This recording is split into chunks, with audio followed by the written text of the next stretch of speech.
Welcome back to the 17 News at Noon podcast, where we share your news on your schedule. Working in the spirit of the Golden Empire, this is 17 News at Noon. Good afternoon, and thanks for joining us. I'm Nicole Gitsky. Well, we start with new and disturbing details emerged in the kidnapping and murder of 13-year-old Patricia Alatorre. Court documents reveal gruesome details about her final moments. 17's Karen Waugh has a story that we want to warn you. It is difficult to hear. Rest in peace, Patricia. Amen. It's a gruesome story that ended with tragedy. 24-year-old Armando Cruz could face the death penalty for what he's accused of doing to Patricia Alatorre. Patty, as her family called her. According to new court documents, the two met on social media, talking for about a week. Cruz knew Patty was just 13, yet he convinced her to send him 20 explicit photos of herself. And he sent her a nude photo of himself too, the report says. The document details how Cruz drove from Inglewood to Bakersfield, persuading her to meet twice. The report saying he did it with the purpose of engaging in sexual acts.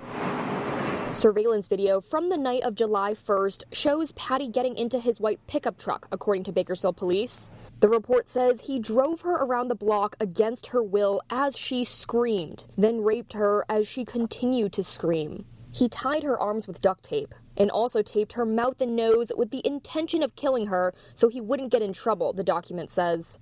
When he knew she was dead, he took her to a secluded area in Los Angeles County, then set her body on fire. Cruz is now charged with 12 felonies, including first-degree murder, kidnapping, rape, and possession of child pornography. He's been denied bail, and he's due back in court on July 30th. Karen Waugh, 17 News.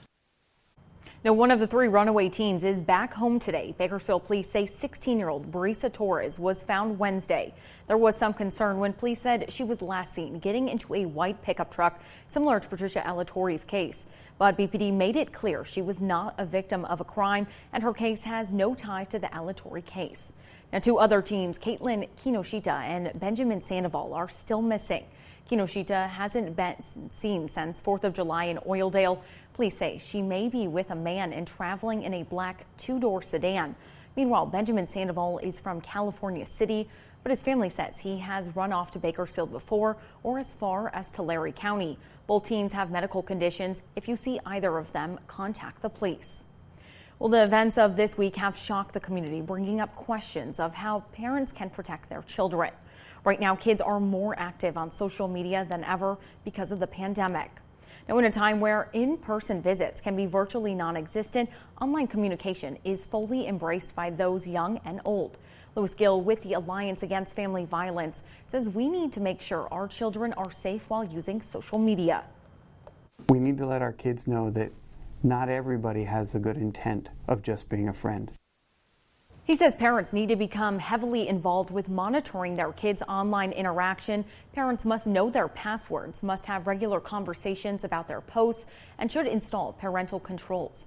Now, Sergeant Kelly Polk with the Bakersfield Police Department says this issue will only grow if parents don't have access to their kids' accounts. You get in their backpack when they get home from school to see what they have going on there. Well, you need to get in their phone pretty routinely to see what they have going on in there as well. These checks, plus adding privacy features to their children's accounts, are pivotal in limiting access of their online accessories. Both Gill and Polk say that if you see any strange behavior, contact law enforcement right away. Now, for a full list of resources to help keep your child safe on social media, go to KGET.com and click on the hot link icon. Well, now to the latest on COVID-19. Another huge jump reported by Kern Public Health, our highest increase yet. The department reports 220 new cases today. Since early March, we've had over 5,900 cases, and 2 more people have died from COVID-19. Our death toll in Kern now stands at 89. Right now, 142 people are isolated in local hospitals. Nearly 1,700 are self-quarantined at home. Over 4,000 people have recovered from the virus. Well, the Target on Stockdale Highway has seen a spike in COVID-19 cases with their employees. Now, Target confirms multiple employees at the Bakersfield West location have tested positive for coronavirus. The retail store says they've been in close contact with the employees who have tested positive and can confirm they are in quarantine. Well, following public health guidelines, the store conducted a deep cleaning and sanitization. All other Target employees at the location have been notified. And the Family Dollar on South Chester Avenue has temporarily closed their doors. Now, according to the store, they have closed their doors for an unknown period of time for health precautions. The store is unable to comment on employees' health conditions. Family Dollar says they plan to reopen soon. Now, it's not clear when. Now, the Kern County Sheriff's Office needs your help to find a missing 74-year-old man. Cosmo Luna was last seen on Monday in East Bakersfield. He's believed to be walking somewhere in the Bakersfield area. He's Hispanic, 5 feet 4 inches tall, 160 pounds with black hair and brown eyes. If you've seen him or know where he is, call the Sheriff's Office at 861-3110. In our 17 Court Watch, Michaela Bowers will face trial for the third time starting on August 17th. Now, this morning, a Superior Court judge set the retrial date. Bowers is charged with murder in the 2017 shooting of Ray Ingram, her longtime boyfriend, and the owner of popular Bakersfield restaurant Jay's Place. Her first two trials ended in hung juries. Earlier this week, Bowers' family protested outside the courthouse. They claim she has not been treated fairly by the court system. Well, a welfare check in central Bakersfield is now a homicide investigation. Bakersfield police said officers were called to a home in the 1300 block of Chester Place just after 6:30 Wednesday morning to check on a person who lives there. Officers found the body of a woman inside the home. They say she had injuries consistent with an assault. The woman will be identified by the Kern County Coroner's Office. The investigation is ongoing and no arrests have been made. Anyone with information is asked to call BPD at 327-7111.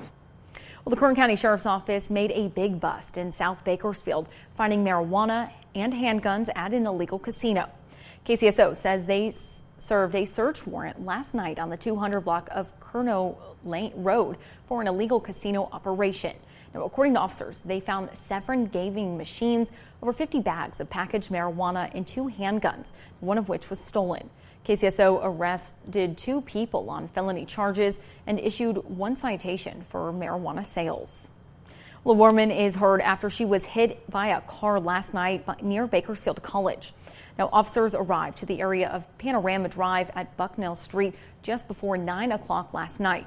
They found a 7-year-old woman seriously hurt. She was taken to the hospital but is expected to recover. The driver remained at the scene and is cooperating with police. And the man accused of shooting and killing one person and wounding another last year is behind bars today.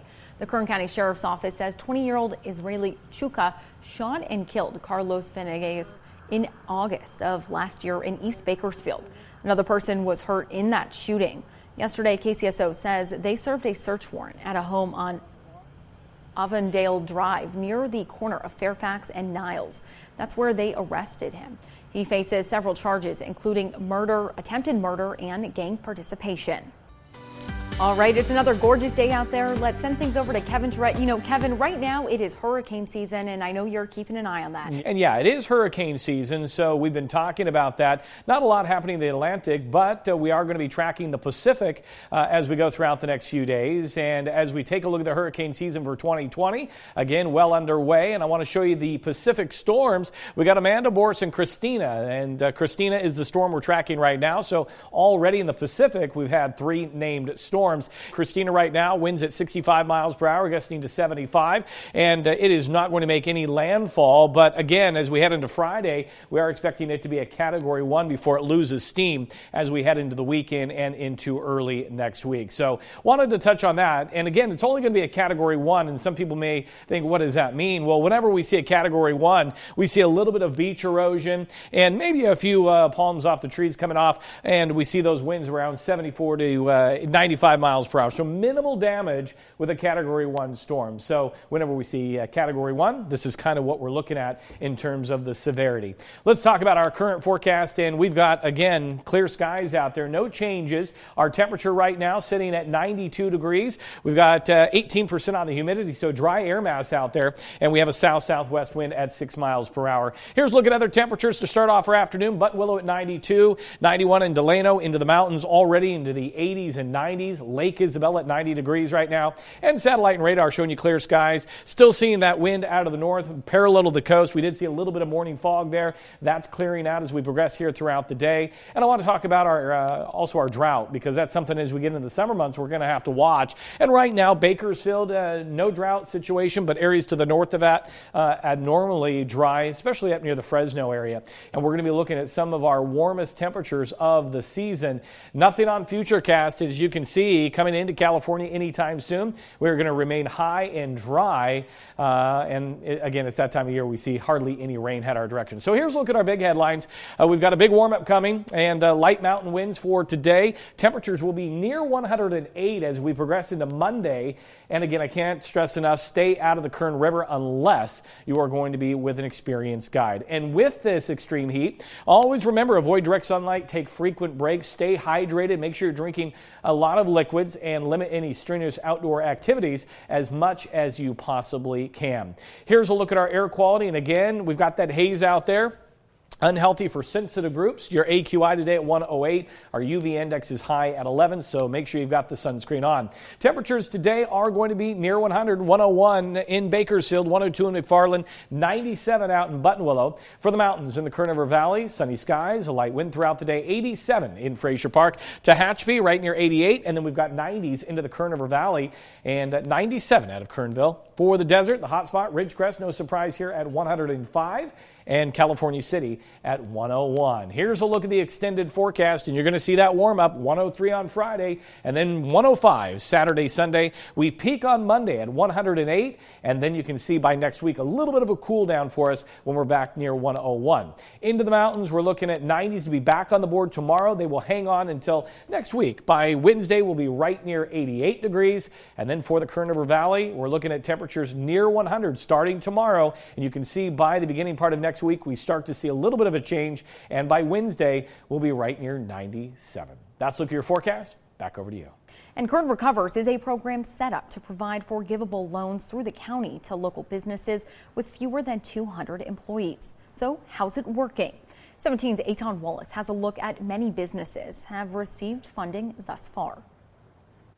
Yeah, the good news is hundreds of businesses have received funding, and that has no doubt saved local jobs. However, some business owners say their loan applications were denied. At the Ramirez Auto Detail Wednesday, employees were hard at work, something not possible just a few months ago when this deep car cleaning business had to lay off workers during the first weeks of the COVID outbreak. But now, thanks to a Kern Recovers forgivable loan of $31,000, the 4 employees at this Nissan subcontractor have been brought back. Anytime you have some type of financial support, of course, it's going to be less of a burden. Marcela Ramirez owns this business with her husband. Their company is one of 634 local businesses across 203 industries in Kern to receive loans. The program is through the county and separate from the federal Paycheck Protection Program, but it is funded through the federal government, $25 million to be exact. Of that, $18.3 million has already been given out to local businesses with an average loan totaling $27,300. We actually just have some comfort zone right now, knowing that we have enough to be able to pay the employees to be on payroll again. The loan must be approved by one of 4 local banks, a process Ramirez says worked for her with Valley Republic. Very, very easy. It was, I think, a turnaround about a week and a half. But for others, it's been frustrating, definitely. Daniela Fuentes is the manager at Split Ends Hair Salon. Her mom, Ramona Phillips, has owned this business for 2 decades. But as times got tough, so did paying the rent. That's why Fuentes says she applied for a loan with one of the local banks, but was denied because the business ran a loss last year, something she says does not make sense. Other businesses that have had a loss, in the last year that I know of personally have gotten approved. So we're not applying because we want all this free money. No, we're applying because we still have to pay the months that we were closed. We still had to pay our utilities to stay on. Still, she's keeping her head high. This is a business that my mom built, and I'm not going to let the doors close because of something like this, but it definitely would help because now I can at least pay that back quickly and we move forward. Fuentes says, adding to the frustration, she applied for a PPP loan, but it too was denied. She plans to appeal that and reapply for the Kern Recovers loan through another bank. Now, if you'd like to apply, simply go to the county website. We have posted a link to that on our site, KGET.com. In studio, Eitan Wallace, 17 News. Some local school districts are working on a plan to get kids back in the classroom in the fall. Now the Norris School District Board of Trustees are taking steps. Last night at its meeting, the board didn't make any concrete decisions. Members reportedly talked about traditional classroom learning with precautions and distancing or virtual learning. The board plans to mull over the options and possibly decide Monday on how to move forward. Last week, the Rosedale Union School District said it will offer 3 options for students: traditional learning, distance learning, or a blend of both. The school district said they will have more information on the start of school year sometime soon. Well, it's hard to believe students are set to head back to school next month, and a local group wants to help those looking for supplies. The Sistas United and Wine a Sista Up is holding back to school drive. Organizers say they're asking for all school supplies. You can drop off donations at Nikki Beauty Supply on Ming Avenue. They're taking supplies until next Thursday. You can email wineasistaup@gmail.com. And the city of Arvin is giving away free masks to the community this weekend. Last month, the Arvin City Council approved an ordinance requiring the use of masks by all employees at any business in the city and all businesses to post signs encouraging customers to wear a mask. Operation Mask Up Arvin will be held this Saturday from 11 a.m. to 3 p.m. at Garden in the Sun Park on Walnut Drive.